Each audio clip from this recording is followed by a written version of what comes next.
हे दोस्तों, आप लोग का स्वागत है मेरे चैनल पर। आप देख रहे क्रेजी फॉर भोजपुरी। चलो वीडियो स्टार्ट करते हैं। सिनेमा घर में रिलीज होने वाली मूवी के बारे में बात करने वाले। तो आज 6 मूवी रिलीज हो रही सिनेमा घर में, तो उसके बारे में बात करते। तो पहली मूवी है खेसारी लाल यादव की मूवी अवध, जो सिनेमा घर में रिलीज होने वाली है 26 सितंबर को आपके नज़दीकी सिनेमा घर में।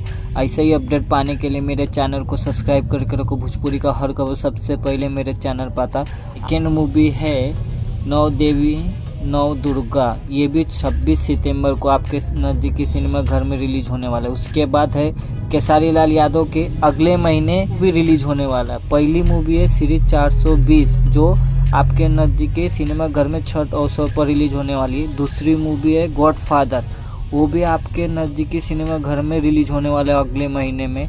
उसके बाद दिनेश लाल यादव की मूवी वर्धन, वो भी अगले महीने में रिलीज होने वाला है अक्टूबर में। और उसके बाद अरविंद अकेला करलू जी की मूवी मेहमान, ये 24 अक्टूबर को आपके नज़दीकी सिनेमा घर में रिलीज होने वाला है। तो अगले महीने में बहुत ज़बरदस्त मूवी आ रहे हैं। तो कमेंट करके बोलिएगा कौन सी मूवी आप पहले देखने जाने वाले। और वीडियो अच्छी लगी तो लाइक करें, शेयर करें, सब्सक्राइब करें। मिलता है वीडियो में। धन्यवाद।